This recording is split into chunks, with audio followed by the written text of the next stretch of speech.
विद्यार्थी मित्रांनो, सर्वांना अवधूत लंगडे यांच्या YouTube चॅनलला आपल्या सर्वांचं सहर्ष स्वागत।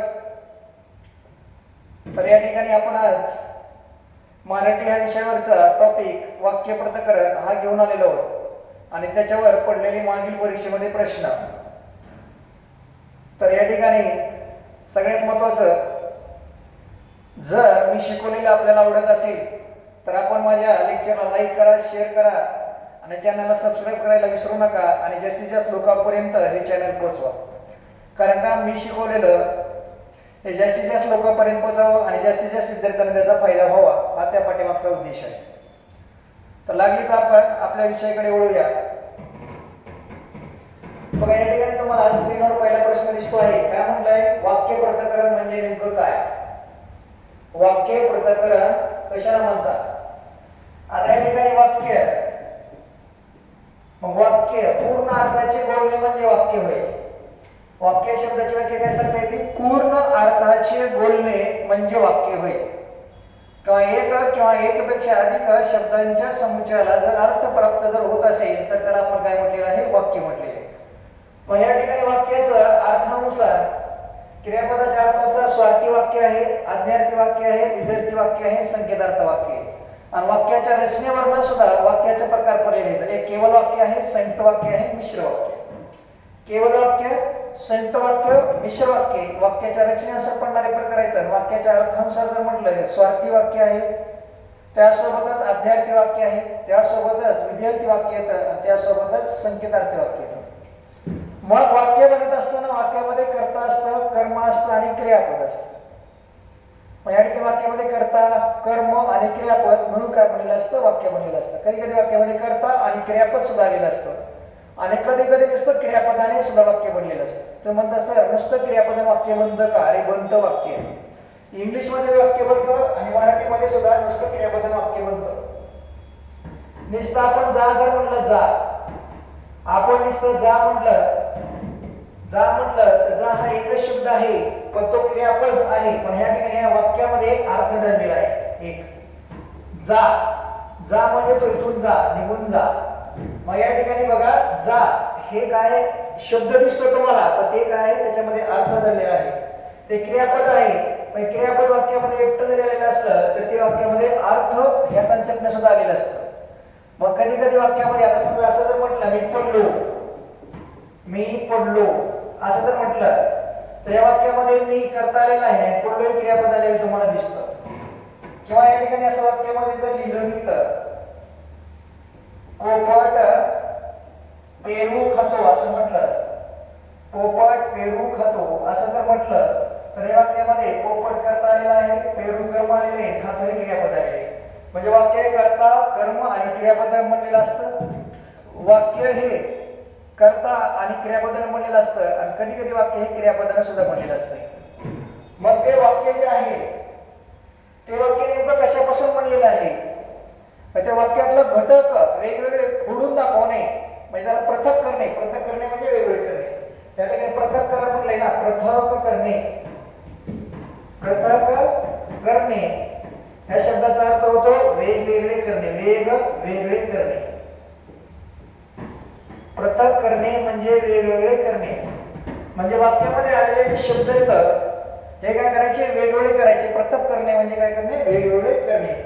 मग या ठिकाणी वाक्य पृथक्करणामध्ये दोन घटक महत्त्वाचे असतात, दोन घटक। मग या ठिकाणी उद्देश विभाग एक असतो, उद्देश विभाग एक असतो आणि त्यानंतर या ठिकाणी विधेय विभाग एक असतो, विधेय विभाग। उद्देश विभाग आणि विधेय विभाग हे दोन विभाग असतात। वाक्य पृथक्करणामध्ये कर्त्याला उद्देश असं म्हटलं जातं। या ठिकाणी बघा, वाक्य पृथक्करणामध्ये कर्ता जो असतो कर्त्याला काय म्हटलं जातं? उद्देश। आणि वाक्य पृथक्करणामध्ये क्रियापद जे असतं, क्रियापद, त्या क्रियापदाला विधेय असं म्हटलं जातं। काय म्हटलं जातं? विधेय असं म्हटलं जातं। मग उद्देश म्हणजे कर्ता आणि विधेय म्हणजे काय बाबा? क्रियापद। मग या ठिकाणी उद्देश विस्तार एक कन्सेप्ट आहे, उद्देश विस्तार, उद्देश विस्तार। मग या ठिकाणी कर्त्याबद्दल अधिक माहिती सांगणारे शब्द, कर्त्याबद्दल अधिक माहिती सांगणारे जे शब्द असतात त्याला उद्देश विस्तार असं म्हणायचं. आणि त्यासोबतच या ठिकाणी विधेय पूरक असतात, विधेय पूरक. मग या ठिकाणी विधेयकाबद्दल अधिक माहिती सांगणारे जे शब्द असतात त्याला काय म्हणायचं, विधेय पूरक. आणि विधेय पूरक जे असतं ते काय असतं, क्रियाविशेषण असतं. काय असतं रे बाबा, क्रियाविशेषण. मग या ठिकाणी क्रियाविशेषण म्हणजे काय, क्रियापदाबद्दल अधिक माहिती सांगणारा जो शब्द असतो त्याला काय म्हटलेलं आहे, क्रियाविशेषण. क्रियापदाबद्दल अधिक माहिती सांगणाऱ्या शब्दाला क्रियाविशेषण म्हणतात. आणि वाक्य प्रकरणामध्ये क्रियापदाला विधेय म्हटलं जातं. काय म्हटलं जातं, विधेय म्हटलं जातं. मग ह्या विधेय पूरकाचा विचार जर केला तर या ठिकाणी विधेय पूरक मध्ये आधार पूरक असतं, विधी पूरक असतं, विधेय पूरक असतं, अशा वेगवेगळ्या कन्सेप्ट येतात. आणि त्यासोबतच या ठिकाणी वाक्यामध्ये कर्म आलेलं असतं, काही वाक्यामध्ये कर्म आलेलं असतं. आणि कर्म हे सुद्धा काय आहे, पूरक म्हणून काम करत असतं, विधान पूरक म्हणून सुद्धा काम करत असतं कर्म. आणि कर्माबद्दल अधिक माहिती सांगणारे जे शब्द असतात ती कर्मपूरक असतात. कर्मपूरक, विधानपूरक असतं, कर्मपूरक असतं. कर्म हे काय असतं, कर्मपूरक म्हणून सुद्धा काम करत असतं. म्हणजे वाक्य प्रकरणामध्ये कर्माबद्दल अधिक माहिती सांगणारे शब्द कर्म स्तरामध्ये येत असतात जर त्या वाक्यामध्ये कर्म आलेले असेल तर. आणि कर्म हे सुद्धा वाक्य प्रकरणामध्ये पूरकाच्या भूमिकेमध्ये काम करत असते. विधानपूरक असतं, कर्मपूरक असतं, आधारपूरक असते.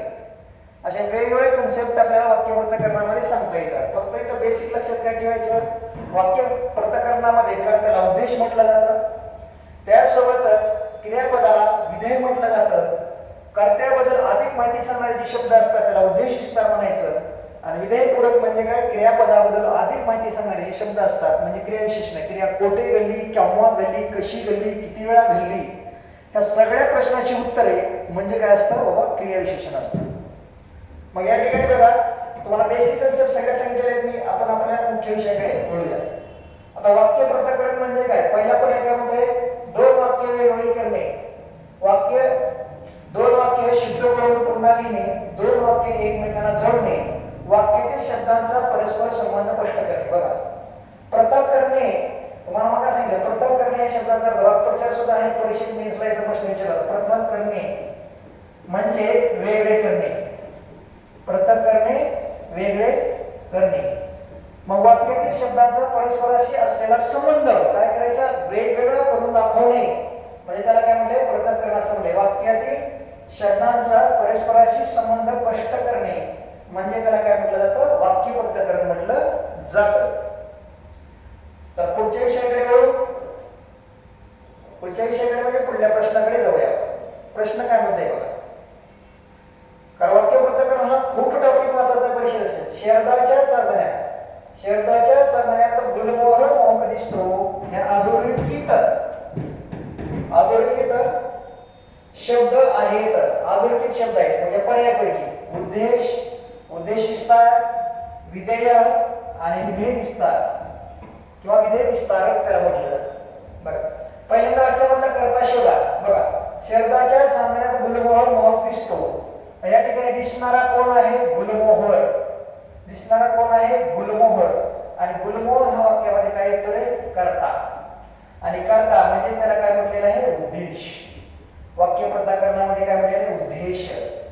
मग या ठिकाणी अधोरेखित केलेलं आहे कर्त्याच्या अगोदरच्या शब्दाच्या चांदण्यात. मग या ठिकाणी वाक्यामध्ये कर्त्याला उद्देश असं म्हटलं जातं वाक्य प्रकरणामध्ये.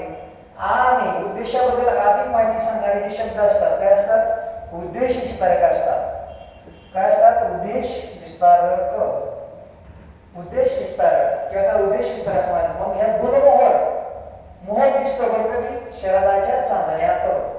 त्याच्याबद्दल माहिती सांगितली. म्हणून ह्या ठिकाणी प्रश्नाचं उत्तर जे येणार आहे काय येणार आहे, उद्देश विस्तारक. कारण वाक्यामध्ये उद्देश हा गुलमोहर आहे आणि गुलमोहर बद्दल अधिक माहिती सांगायचे शब्द शरदाच्या चांदण्यात करतात. एकदम सोपी कन्सेप्ट आहे आणि साधी कन्सेप्ट आहे, हे आपण या ठिकाणी लक्षात ठेवून द्या. चला पुढे जातो. मग राहिलेले बाकी शब्द बघा. आता या ठिकाणी दिसतो या शब्दाचा विचार जर केला, दिसतो बरं, कारण विधेय दिसतो हे काय, विधेय आहे, विधेय. आणि या ठिकाणी मोहक हा जो शब्द आहे वाक्यामध्ये विधानपूर्वकाचं काम करतो. काय करतो? विधानपूर्वक. कारण का गुलमोहर दिसतो कसा हे माहित नाही, त्या प्रश्नाचं उत्तर काय येतं? मोहक दिसतो. म्हणून हे वाक्य काय करतं? विधानपूर्वक असतं. काय असतं रे बाबा? विधानपूर्वक. हा बी प्रश्न विचारलेला आहे. आणि या ठिकाणी गुलमोहर उद्देश आहे, हे उद्देशी स्तरामध्ये येतं, हे विधानपूर्वक आहे. आणि दिसतो काय आहे? विधेय. विधेय म्हणजे क्रियापद, आणि क्रियापद हे वाक्याच्या शेवटीला येत असतं नेहमी. कुठे येतं? शेवटीला.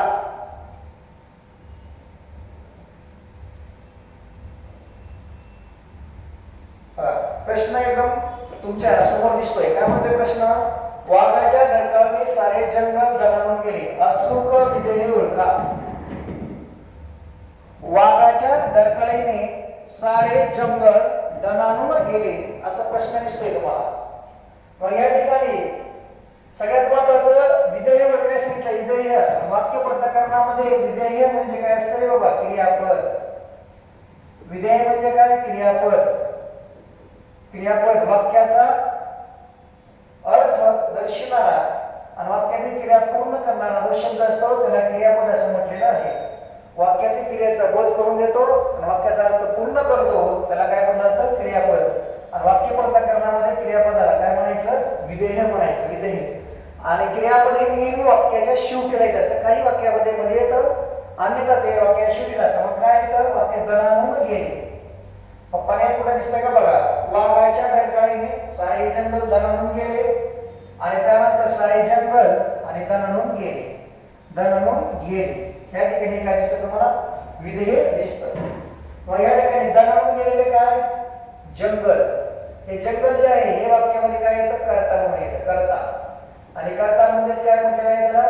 उद्देश विस्तार असं म्हटलेलं आहे. उद्देश विस्तार असं म्हटले. कारण वाक्यामध्ये अगोदर कर्ता शोधा, कर्ता म्हणजे उद्देश शोधा, त्यानंतर राहिलेल्या गोष्टी तुम्हाला शोधता येतात. या ठिकाणी सारे जंगल दणाणून गेले. दणाणून गेलेले काय? जंगल. आता वाघाच्या डरकाळीने, वाघाच्या डरकाळीने या ठिकाणी काय दिसतं? तुम्हाला जी माहिती सांगणारे शब्द दिसतात. वाघाच्या डरकाळीने सारे जंगल काय झाले? दणाणून गेले. कोणाच्या डरकाळीने? वाघाच्या. हे असे वेगवेगळ्या प्रश्नाचे उत्तर आपल्याला शोधता यावं लागतात. चला पुढे जाऊ.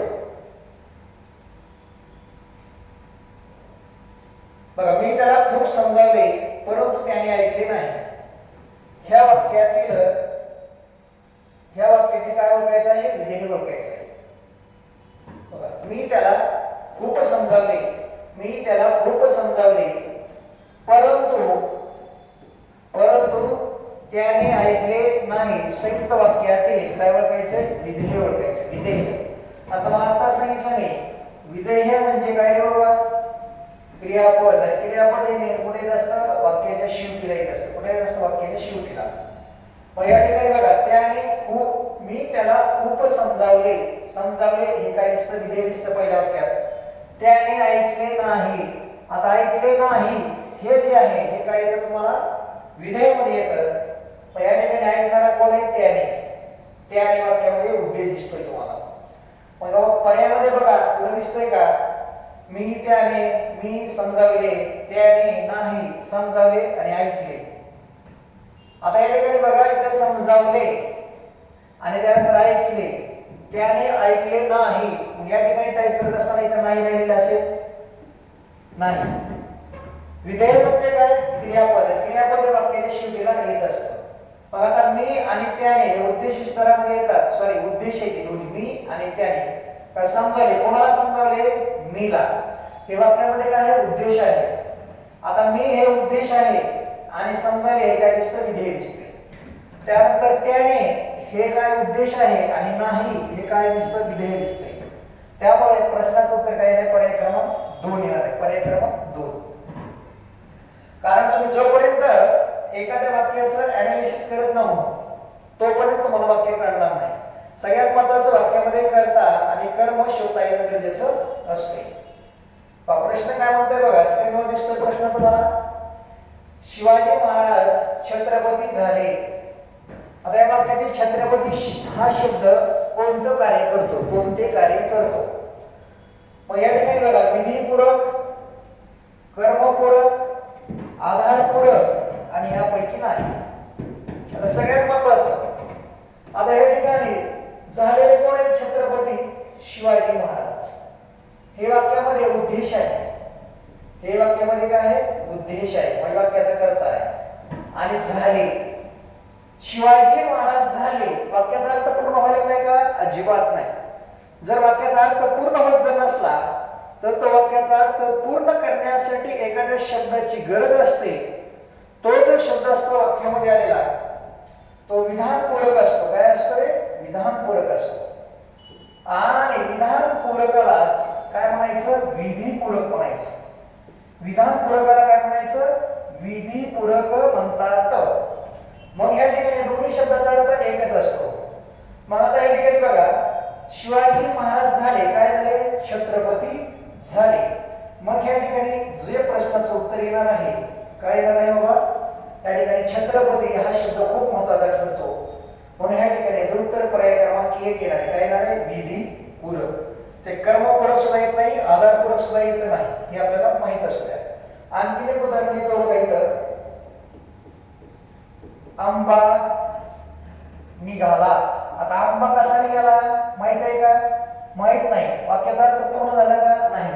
पण इथं जर म्हणलं आंबा गोड निघाला, आंबा गोड निघाला असं जर म्हणलं तर या ठिकाणी बघा, म्हणजे वाक्याचं जे विधिविशेषण आलेले असते, विधिविशेषण ते वाक्यामध्ये काय करतं? विधानपूरकाचं काम करत असतं. काय करतं? विधानपूरकाचं काम करतं. हे आपल्याला माहित असते. त्यानंतर आणखी एक वाक्य देतो इथं तुम्हाला. विद्यापीठ आहे. विद्यापीठ आहे, पण विद्यापीठ कशी आहे माहित आहे का? अजिबात नाही.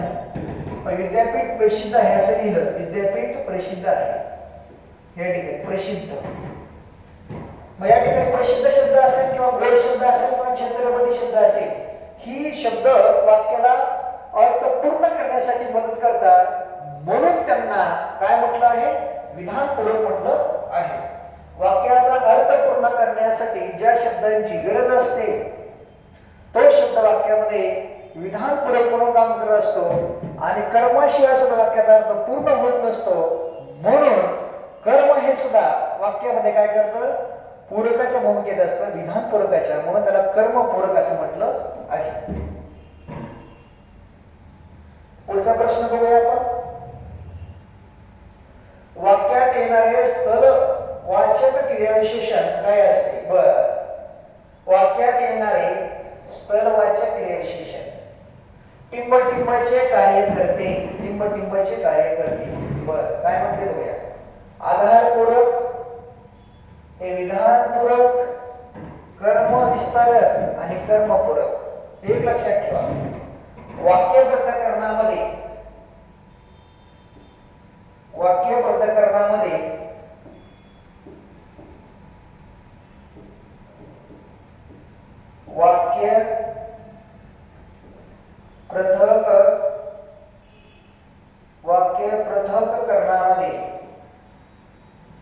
वाक्य पृथक्करणामध्ये या ठिकाणी सगळ्यात महत्वाचं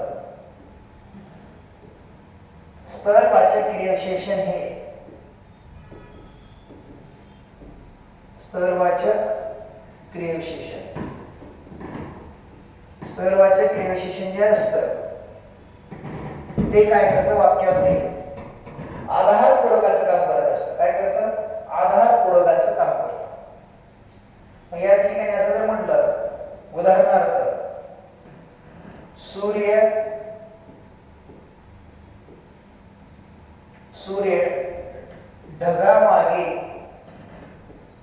ढगामागे गेला. सूर्य ढगामागे गेला. या ठिकाणी ढगामागे, ढग हे स्थल आहे. मग या ठिकाणी वाक्यामध्ये काय आहे? आधार आहे, आधारपूरक. वाक्य पृथक्करणामध्ये स्थलवाचक क्रियाविशेषण जे असतं ते काय करतं? आधारपूरकाच्या भूमिकेमध्ये असतं. हे आपल्याला माहित असू द्यायचं. चला पुढच्या प्रश्नाकडे जातो. आता विधेय विस्तार म्हणजे काय? विधेय विस्तार म्हणजे वाक्यातील टिंबटिंब होय. बघा इथं काय म्हटलंय, कर्मविस्तार, मूळ उद्देश, विधीपूरक आणि क्रियाविशेषण. आता तुम्हाला मागे सांगितलं की वाक्यप्रकरणामध्ये विधेय, वाक्यप्रकरणामध्ये विधेय म्हणजे काय असतं, क्रियापद. काय असतं, क्रियापद. आणि या क्रियापदाबद्दल अधिक माहिती सांगणारी शब्द, क्रियापदाबद्दल अधिक माहिती सांगणारी शब्द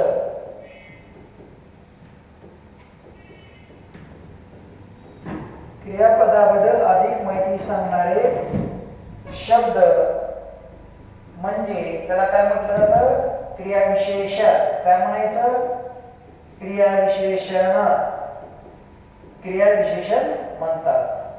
मग या ठिकाणी बघा, विधेय म्हणजे क्रियापद वाक्यप्रकरणामध्ये त्याला म्हणायचं. तर क्रियापदाबद्दल अधिक माहिती सांगणारे जे शब्द असतात त्याला क्रियाविशेषण म्हणायचं. म्हणजे वाक्यातील क्रिया कोठे, केव्हा, कशी, किती वेळा आणि किती प्रमाणात घडली ह्या प्रश्नाची उत्तर म्हणजे काय असतं, क्रियाविशेषण असतं. आणि विधेय विस्तारामध्ये त्याची भूमिका काय असते, क्रियाविशेषण. लक्ष द्या, म्हणजे क्रियाविशेषण हे वाक्यप्रकरणामध्ये विधेय विस्ताराचं काम करत असतं. कशाचं, विधेय विस्ताराचं. विधेय विस्ताराचं हे आपल्याला माहित असते. खूप महत्वाचा प्रश्न आहे.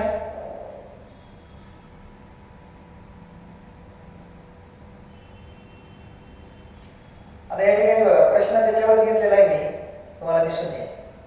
त्याच्या हुशार मुलाने यंदा पहिली शिष्यवृत्ती सहज मिळवली.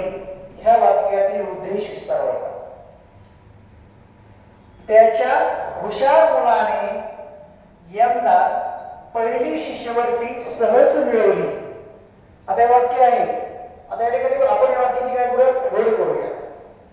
आता या ठिकाणी मिळवली, पण मिळवणारा कोण, तर मुलगा. मिळवणारा कोण आहे, मुलगा. पण या मुलगा हा वाक्यामध्ये काय आहे, उद्देश. वाक्यप्रकरणामध्ये काय आहे, उद्देश. आणि मिळवलेली काय आहे, शिष्यवृत्ती. मिळवलेली काय आहे, शिष्यवृत्ती. हे वाक्यामध्ये काय दिसतंय तुम्हाला, कर्म होऊन आलेले दिसते. कर्म होऊन आलेले दिसते. मग आता या ठिकाणी बघा, उद्देश वाक्यामध्ये मुलगा आहे, पण त्याच्या अलीकडे लिहिलेले शब्द त्याच्या हुशार मुलाने, म्हणजे अधिविशेषण जे असतं वाक्यामध्ये आलेलं अधिविशेषण, ते वाक्यामध्ये उद्देश विस्ताराचं काम करत असतं किंवा उद्देशाबद्दल अधिक माहिती सांगायचं काम करत असतं. आता हुशार हे काय विशेषण आहे, पण ते कसं विशेषण, अधिविशेषण आहे. नामाच्या अगोदर आलेलं विशेषण जे असतं ते अधिविशेषण असतं. त्याच्या हुशार मुलाने हे जे आहे हे वाक्यामध्ये काय दिसतं, उद्देश विस्तार म्हणायचं. बघा इथं हुशार मुलाने आहे का पर्याय, हुशार, त्याच्या हुशार मुलाने. मग या ठिकाणी वाक्यप्रकरणाचा विचार जर केला तर तो उद्देश विस्ताराचा विचार जर केला तर पर्याय आपल्याला दिला नाही. तर यापैकी इथं पर्याय लिहिलेला आहे, पण ऍक्च्युअल परिस्थितीमध्ये त्याचं उत्तर जे येतं ते हुशार मुलाने येतं. कारण का, विचार जर केला तर मुलगा आहे वाक्यामध्ये उद्देश आहे, आणि हुशार जे आहे ते मुलाबद्दल अधिक माहिती सांगायचं काम करतं. त्यामुळं हुशार मुलाने हे त्याचं उत्तर येतं.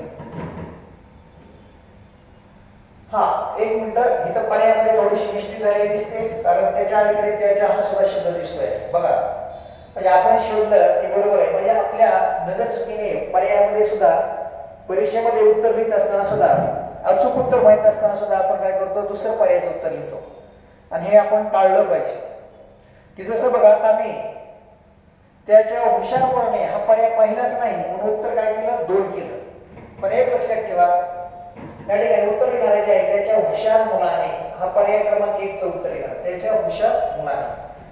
तुम्ही म्हणता सर इथं उद्देश पण घेतला. हो, उद्देश विस्तारामध्ये जर आपल्याला उद्देश वेगळा आणि उद्देश विस्तार जर वेगळा दिला असला तर तुम्ही उद्देश विस्तार लिहू शकता. पण जर उद्देश आणि उद्देश विस्तार जर सोबत दिलेला असेल आणि तसा पर्याय जर दिलेला असेल तर उद्देश आणि उद्देश विस्तार त्याचं उत्तर योग्य असतं, हे आपल्याला माहित असू द्या. त्यामुळे याचं उत्तर काय येणार आहे, उद्देश आणि उद्देश विस्तारामध्ये त्याच्या हुशार मुलाने. मग या ठिकाणी मिळवली, हे मिळवली जे आहे हे विधेय आहे. काय आहे, विधेय शिष्यवृत्ती हे वाक्यामध्ये कर्म आहे, कर्म. पण हे कर्माबद्दल कशी माहिती सांगते, अनेक माहिती सांगते. पहिली शिष्यवृत्ती म्हणजे काय झालं, कर्मपूरक. हे काय झालं, कर्मपूरक. पण ह्या ठिकाणी केव्हा मिळवली, यंदा. केव्हा मिळवली, यंदा. केव्हाचं उत्तर भेटलं, वेळ. आणि कशी मिळवली, कशी मिळवली तर सहज मिळवली, सहज. बघा, केव्हा आणि कशी. केव्हा म्हणलं की यंदा, कशी सहज. हे जे फॉर्म हे वाक्यामध्ये विधेय विस्तार आहे. काय आहे, विधेय विस्तार. क्रियापदाबद्दल अधिक माहिती सांगणारा शब्द जो असतो तो विधेय विस्तारामध्ये जात असतो. त्यामुळे जर इथं जर यंदा आणि इथं जर सहज शब्द जर आला असता तर आपण काय उत्तर दिलं असतं, विधेय विस्तार. मराठी एकदम सोपं असतं, थोडासा तुम्हाला अभ्यास करावा लागतो आणि त्याकडे लक्ष दिलं गेलं पाहिजे. पण पाहिजे तेवढी सोपी पण नाही मराठी. बरं, पुढील वाक्यातील कर्म विस्तार शोधा. बघा इथे प्रश्न, कर्म विस्तार. पांढरे स्वच्छ दात मुखास शोभा देतात. पांढरे स्वच्छ दात मुखास शोभा देतात. मग दात तर चांगला असणं गरजेचं आहे, पण आपल्याला झोपेतून उठून दात घासायची सवय आहे काय? सर्वांना झोपेतून उठल्या उठल्या दात घासलं असतं काय? अगोदर बाथरूमला जावं लागतं, नंतर दात घासावं लागतं. खरे, पण आता लहान लहान पोरं बघा, ते दातच घाशीत नाही की. पण दात कसं चांगले दिसणार आहे तर निरोगी शरीर राहण्यासाठी दात स्वच्छ केलं पाहिजे, आपलं मुख सुद्धा स्वच्छ केलं पाहिजे आणि निरोगी आहार घेणं सुद्धा गरजेचं आहे जर शरीर चांगलं ठेवायचं असेल तर. काय म्हणले प्रश्न, पांढरे स्वच्छ दात मुखात शोभा देतात. वाक्याचा करता शोधा बघितलं पण आधी. मग या ठिकाणी देतात, देह हा धातू आहे म्हणजे देतात हे वाक्यामध्ये विधेय करू. काय आहे तर विधेय. मग या ठिकाणी शोभा देणारे कोण, जर प्रश्न तयार केला शोभा देणारे कोण तर दात. तर दात हे जे वाक्यामध्ये येतं ते काय येतं, उद्देश म्हणून येतो. काय येतं, उद्देश. उद्देश म्हणजे काय, करता. पण आपल्याला काय शोधायचं आहे, कर्मविस्तार शोधायचा आहे. आपण म्हणता सर पांढरे आणि स्वच्छ हे काय आहे, हे पण उद्देश विस्तार आहे. हे काय आहे, उद्देश विस्तार. हे उद्देशाबद्दल माहिती सांगणारे शब्द आहे पांढरे आणि स्वच्छता, उद्देश विस्तारामध्ये. आता कोणाला शोभा देतात, मुखास. आता मुखास शोभा देतात, मुख, मुखास शोभा देतात. दिलेली काय आहे, शोभा. दिलेली काय आहे, शोभा. बघा दिलेली काय, शोभा.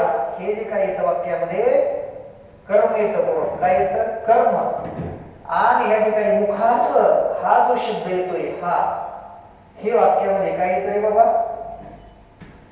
कर्मपूरकामध्ये येतं. काय येतं, कर्मपूरकामध्ये येतं. त्यामुळे या परीक्षेत या प्रश्नाचं उत्तर आपण अचूक काय लिहिलं असतं, मुखास आणि शोभा. मुखास आणि शोभा. दिलेली काय आहे, शोभा.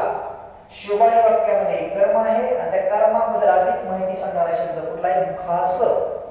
त्यामुळं ह्या प्रश्नाचं उत्तर जे येणार आहे पर्याय क्रमांक 2 येणार आहे. हे आपल्याला माहित असतं. कारण वाक्य प्रकरणामध्ये वाक्याची फोड करायची, प्रत्येक शब्दाचा परस्पराशी संबंध कोणता आहे तो पाहणं गरजेचं असते. कारण बॅच मध्ये मी सगळे सविस्तर शिकवलेलं आहे. बघा, आज करायचे काम उद्यावर ढकलू नका. उद्देश विस्तार ओळखा.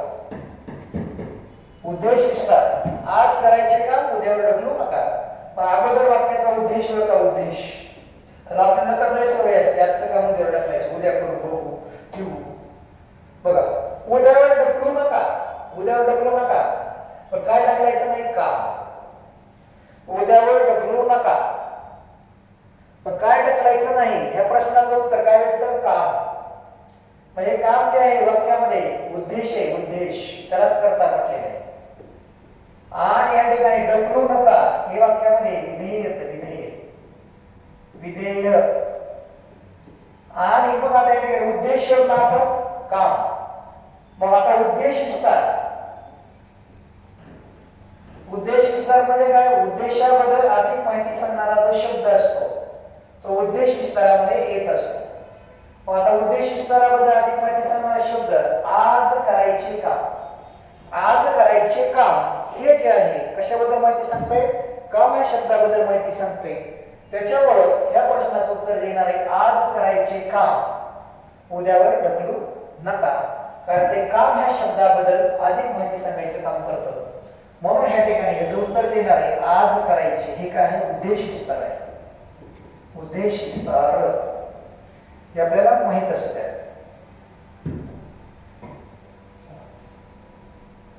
या अशा पद्धतीने वाक्य पृथक्करण ह्या घटकावरचे आपण 10 प्रश्न बघितले. जर मी शिकवलेलं आपल्याला आवडत असेल तर लेक्चरला लाईक करा, शेअर करा आणि ते लेक्चर जास्तीत जास्त लोकांपर्यंत पोहोचवा. आणि आपण दररोज असेच नियमितपणाने माझे व्हिडिओ पाहत चला. कारण का तुम्ही जर त्याला लाईक केलं, शेअर केलं तर मला वाटेल की मी शिकवलेलं तुम्हाला निश्चितपणे आवडत आहे आणि त्यामुळे माझा आत्मविश्वास वाढेल आणि त्यामुळे मी आणखीन दररोज नवीन तुमच्यासाठी व्हिडिओ असे घेऊन येणार आहे. आपण चांगला अभ्यास करा आणि आपलं आणि आपल्या आईवडिलांचं स्वप्न जे आहे ते पूर्ण करण्यासाठी आपण निश्चित प्रयत्न करा. आणि जर आपल्याला काही अडचणी येत असतील कुठल्या विषयामध्ये, मराठी असेल, गणित बुद्धिमत्ता असेल, चालू घडामोडीचा सेशन असेल किंवा जीएसचं सेशन असेल, तर या ठिकाणी प्रत्येक विषयाच्या कन्सेप्ट किंवा त्याचं काही मार्गदर्शन आवश्यक असेल तर निश्चित मला कॉल करा. कारण डिस्क्रिप्शन लिंकमध्ये माझा नंबर पण दिलेला आहे. त्यासोबतच या ठिकाणी इथं नंबर टाकलेला नाही पण तुम्हाला माझा नंबर यूट्यूब चॅनेलला भेटेल. त्या ठिकाणी जावा, मला फोन करा किंवा इंग्लिशची काय अडचण येत असेल तर त्याचा अभ्यास कसा करायचा याचं सुद्धा तुम्हाला मी मार्गदर्शन करू शकतो की आपल्याला माहीत असू द्या.